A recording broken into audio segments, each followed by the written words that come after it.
Hey everybody, how's it going? This is the Scrapper Tap Podcast, and I'm Jared Cole. First and foremost, before I get into my picks today, I want to say rest in peace to George Floyd. My condolences go to his family, and I just, I hope they find some type of peace after all of this is over with. As of right now, all 4 of the officers were arrested. So I hope they find some type of peace and ease, and nothing they do can bring back a life. But rest in peace to George Floyd. And I actually debated not making a video this week and just taking a week off. This is why it's coming out 2 days late. But I thought it was going to be a little bit, quite irresponsible if I didn't come on here and at least say how I was feeling. It's hard to go on social media and not feel down right now. So, that's just how I was feeling a little, during the week. I was feeling down and thought about skipping this, but at the same time, even if one person hears this, 50 people or, thousands, I just wanted to get my, my stance and who I stand with. And, we're going through a very devastating time, tragic time here in America, actually all around the world. And I hope somehow we can grow stronger through this. So rest in peace to George Floyd. And, thanks for tuning in. Here comes my picks.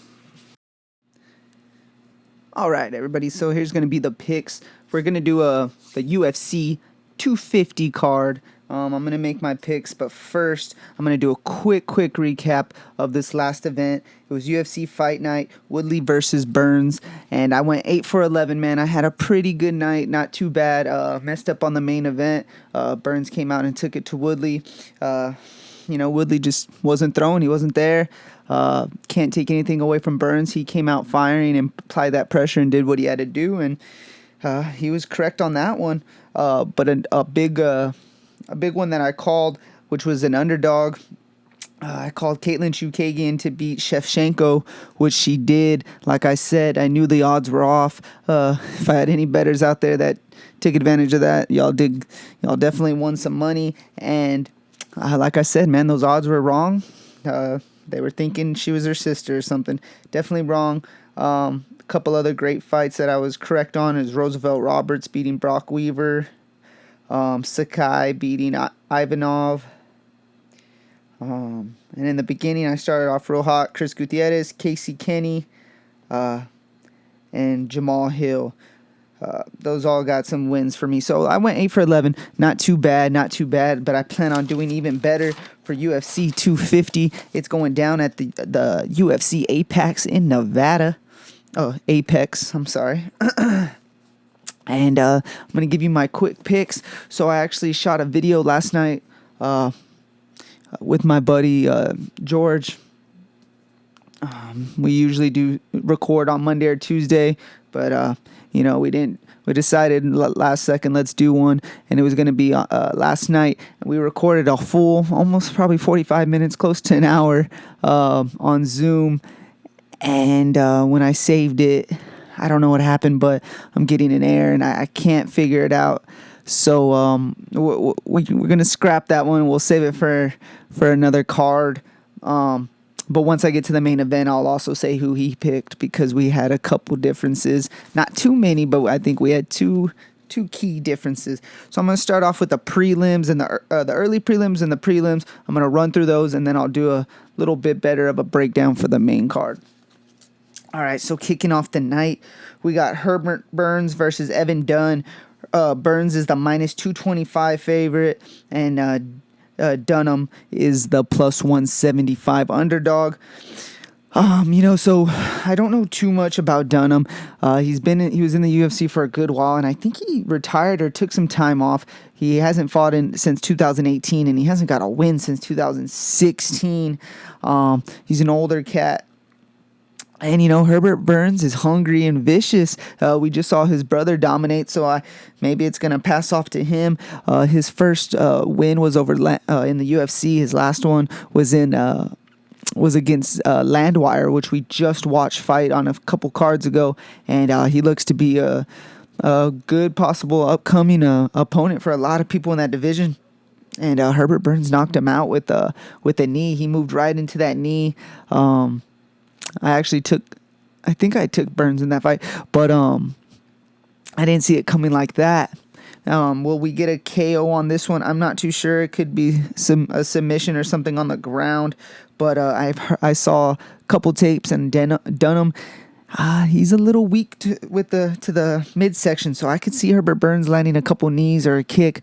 Maybe that same knee he landed on Landwehr's face, put that in his stomach, and that might end it. So I'm going to take the young upcomer Herbert Burns to get the win via knockout.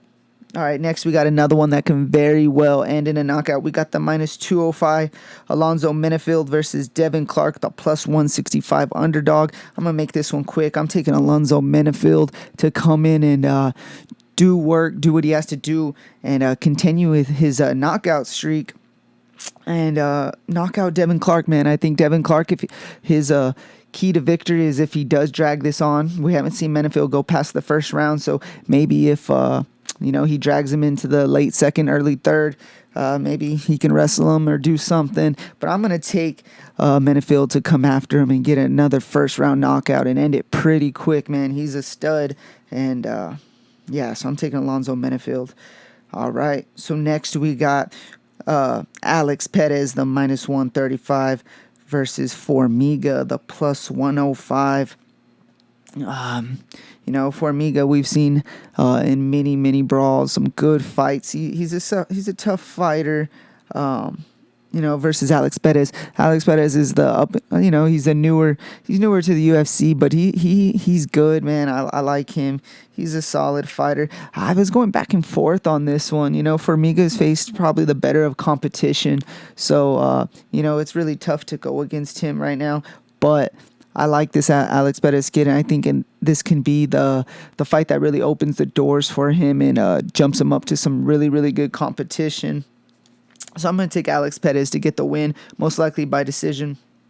But I can see this being a TKO stoppage as well. All right, so the next fight, we got the -185 Charles Bird to Makai Pitolo, +150. So I haven't seen Pitolo fight yet. He's only been, or I don't recall the fight. He's only, I believe, had one in the UFC or two. Maybe one was canceled. I don't remember. And then Charles Bird, which we saw, he has 3 fights in the UFC. His first one, he did really good. And then after that, he fell off, had 2 straight losses. Originally I was leaning towards Charles Bird, but this Pitolo, there's something about him that I do like. Like I said, I watched a couple clips of his fights, and he's a good fighter. I think if he got that win, in the first his debut in the UFC, we might be looking at this kid a little different. But man, I'm gonna take Pitolo to beat Charles Bird, and he's actually a the +150 underdog. So that's gonna be my first underdog of the night. Pitolo, I'm gonna take him. I don't know. I'm thinking the distance. I think it's gonna go to decision. All right, next we have a pretty fun one, man. They were chomping at each other on Twitter a little bit. We got -265 Cody Stamann versus the +205 Brian Kelleher. All right. So due to some recency bias, Kelleher just fought a couple weeks ago and had a knockout finish over Azur, and so that just sticks in your head, and it's tough to say, well, why wouldn't I roll with him? You know what I'm saying? Why wouldn't I roll with Brian Kelleher, who just is coming off a vicious knockout? Man, but Cody Stamann's, he's a different animal. He's not as Azur, which was undefeated at the time. So, people might have been thinking he he is a tough fighter, but they might have been thinking a little too highly of him. And Kelleher came in here and knocked him out, and I believe he's on a 3-fight win streak. So, man, he's making a run. If he beats Stamen, he's in good position. But I like Cody Stamen. I think he's going to take him down quite a bit. Brian Kelleher might land a couple good shots on him, and that's really going to pressure Stamen to maybe chain wrestle and have his way with Brian Kelleher. But, what I'm really hoping, I'm hoping he doesn't get, too emotional in this fight. His brother just passed away a week before this. Some people are, surprised he's taking this fight, but he said he's going to do it for his brother. I just hope he doesn't get too emotional and too wrapped up, and gas himself out maybe in the first. But I don't think so, man. He's a great conditioned athlete, and I'm gonna take him to outwork Kelleher and get the decision. So this next one, it was supposed to be Gerald Meerschaert versus Ian Heinisch, and I was going with Meerschaert. I was going with the underdog, and now they have replaced him, and I don't have the name of the guy, and that's my fault. But was it Scott? I'm not even gonna make a guess, but I was still taking Meerschaert. So for my official pick, that late replacement, whoever it was, I'm taking Gerald Meerschaert. To get the win decision. Let's do it. Next one, we got a fun one. I like this one. It's Chase Hooper, the -185. Chase the Dream Hooper versus Alex Caceres plus 150. All right. So originally I chose Caceres because of the experience. Hooper's only had one fight in the UFC, which it was a nice TKO stoppage. And he looked good. He looked a little very green standing. His boxing isn't the greatest, but, he's young. I believe he's 20 or 22. And man, I think he can grow and get a little better in the stand-up. And, man, his jiu-jitsu, his wrestling is great. So originally I was taking Caceres, like I said, due to the experience, and he's definitely better on the standing up. So I could see this starting off with Caceres picking him off for a while, maybe mid-first.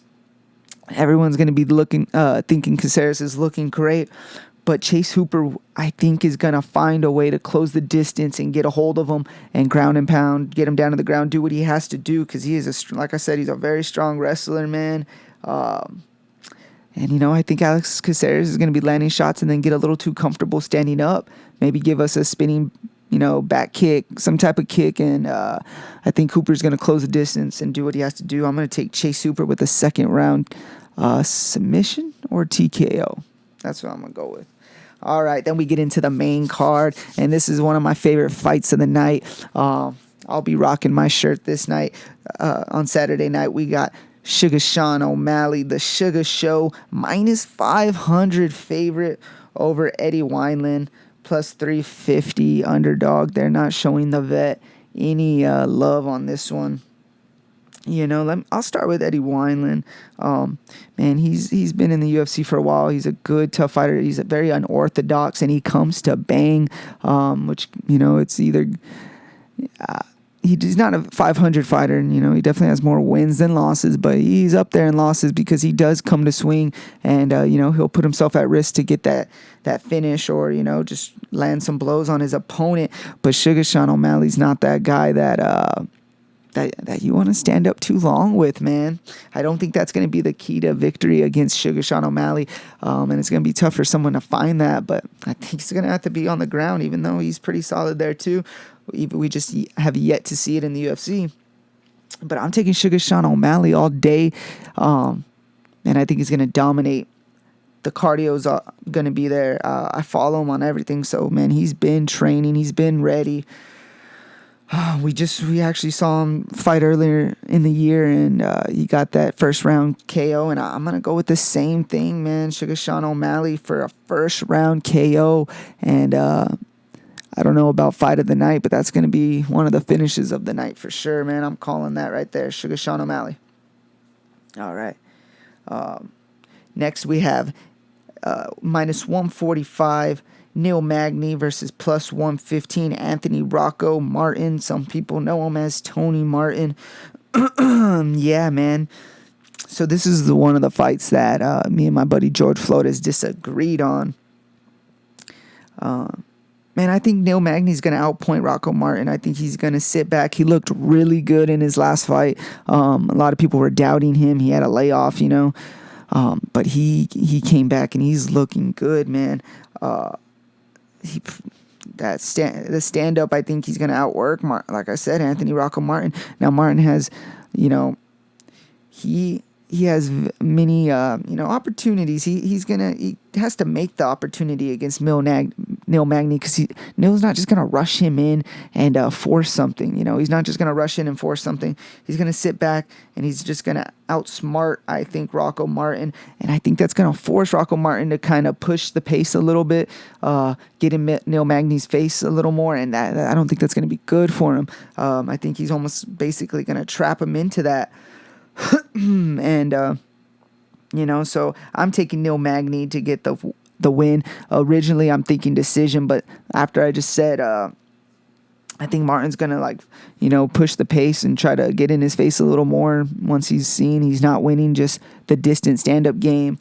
I think he's gonna force the pace, and that's gonna force Neil Magny to actually get that finish. Yeah, man, I'm thinking Neil Magny, and I know my buddy George Flores got Anthony Rocco Martin, so we disagreed. And on the main card, he also took Sugar Sean O'Malley. So we had our first difference at Magny and Martin. All right, next we go on to, what definitely can be the fight of the night. I thought personally probably should have been the co-main event, but it is what it is. It's still the third to last fight, so it's gonna be a great fight, man. We got the minus 125 Aljamain Sterling versus Corey Sandhagen minus 105. So leaning slightly towards Sterling, but it's definitely a pick'em. Man, so both of these guys are very deserving of this position, and actually a title shot, especially now that Cejudo left. There's like 4 or 5 guys kind of bunched up, and they're trying to figure out what they're gonna do. I think it should be like a little round robin, between the 4 guys. But man, we're gonna see how it plays out. This night's gonna be big for the bantamweight division in general. There's a lot of bantamweight fights. The O'Malley fight, Sandhagen, and the next fight we're about to talk about, Cody Garbrandt. So man, it's a big night for the bantamweights. I don't want to get too into this breakdown, only because, man, they're both such good fighters. It's tough to say how one's going to outsmart the other. But honestly, I think Corey Sandhagen's maybe a slightly better striker. I like his striking. Sterling's the better on the ground wrestling, but I don't know if he's going to even want to take it there unless he truly has to. The cages are a little smaller at the Apex, so it could help him out in that, Corey Sandhagen trying to keep the distance. Sterling's probably going to be able to close it a little bit earlier, a little bit quicker. Man, I'm taking Corey Sandhagen. It would be silly for me not to. In like episode 2 or 3 about the dark horses, he was one of my dark horses in the bantamweight division. So I'm sticking with Corey the Sandman Sandhagen to get the finish, or decision or a late TKO. But I'll go with decision. All right. And then we get into another banger, man. We got the minus 150 Cody Garbrandt versus Rafael Assunção, the plus 120 underdog. Man, this one's a good one as well. So we got some conditions here. So we got Cody Garbrandt coming off a 3-fight losing streak. 2 of them were to TJ Dillashaw. So it's, you can't hold that against him. We're not taking too much from that. But all 3 of the last losses were KOs. So that, I'm not sure if his chin's still there.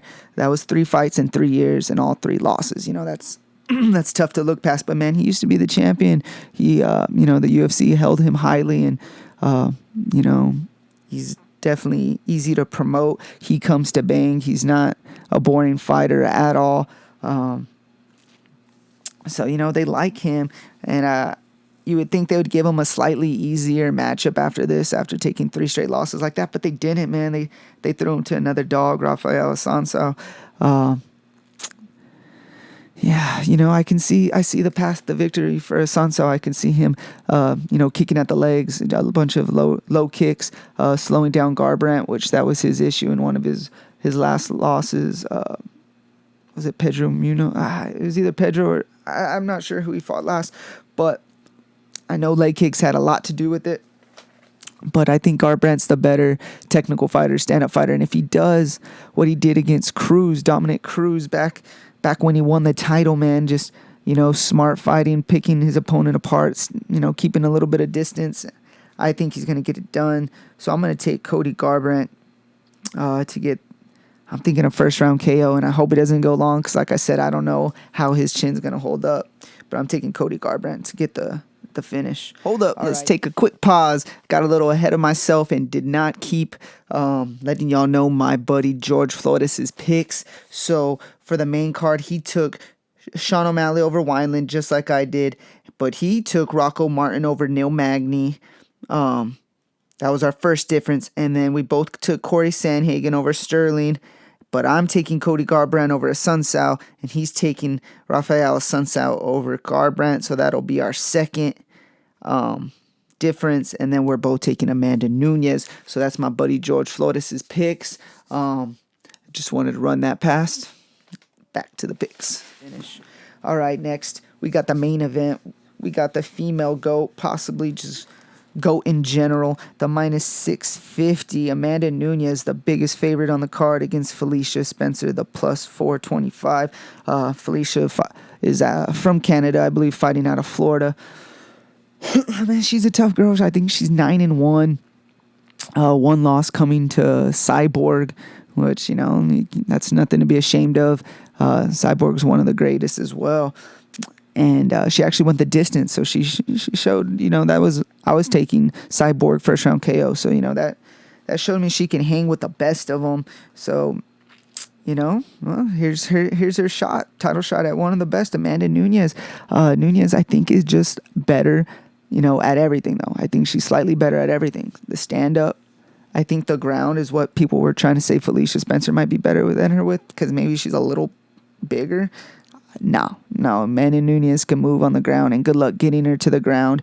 And that's exactly what I think is going to happen, man. I think Spencer's going to try to get her to the ground, and Amanda Nunes is going to throw those bombs and catch her. I'm thinking, she's tough. Spencer's tough, so I don't want to just act like she doesn't have a shot. So I'm going to take a second or third round KO. I'll go with the second round KO. Amanda Nunes, the GOAT, keeping that belt. And yeah, man, the main event, that's going to be a good one. The whole main card really stacked, so I'm going to run through who I got. I'm taking Herbert Burns over Dunham, Alonzo Menefield over Clark, Alex Perez over Formiga, Petillo over Bird, Cody Stamen over Kelleher, Mearshart over his opponent. We got Chase Hooper beating Caceres, Sean O'Malley knocking out Wineland, Neil Magny outpointing Rocco Martin, Corey Sandhagen outworking, possibly knocking out or TKOing Sterling, Cody Garbrandt to knock out Assunção, and Amanda Nunes to finish Felicia Spencer, man. Those are my UFC 250 picks. Hope y'all enjoy. If you're doing DraftKings, hope y'all make some great, sufficient lineups. If you're betting, good luck, man. UFC 250. Thank y'all.